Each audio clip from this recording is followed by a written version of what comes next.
Hi there, everybody. This is Mark Plunkett, the pastor of Heritage Presbyterian Church, and this is our 2-minute Bible lesson for the week of August the 30th, 2022. Now, today I'm going to talk about this book right here, the Bible. Have you ever wondered why the Bible is set up the way it's set up? I mean, it's got Old Testament and then it's got New Testament. Okay, that makes sense.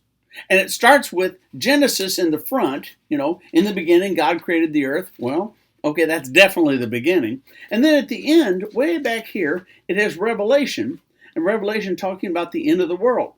That's at the end. That part makes sense. But here's the problem that some people encounter. The Bible is not set up in the order that things happened. It's also not set up in the order that things were written.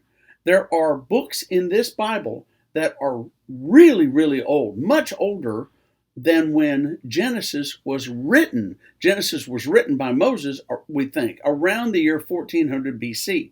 But there are books that are older than that, much older than that, like Job, for example. There's also parts in the Bible where it kind of skips around, especially in the Old Testament when you're talking about the prophets. They'll have one prophet that was talking in 800 BC, and one prophet that's talking in 300 BC, and one prophet that's talking in 600 BC. And it skips all over the place. It doesn't go 800, 700, 600, 500, which would make sense, but that's not how it's set up.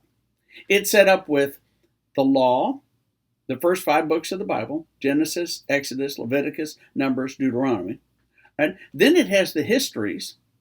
Then it has the wisdom books, Psalms, Proverbs, things like that. Then it has the prophets.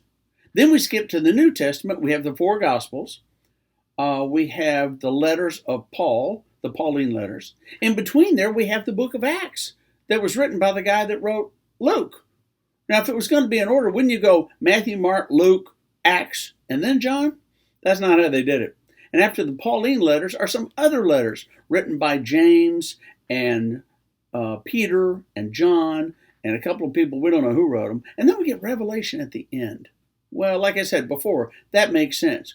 Genesis at the start, Revelation at the end, that makes sense. But in between are all these other amazing stories, these amazing pages, but they're not in order. They're in the order that they are. And we have to just accept it the way it is because we don't get to change it. Amen.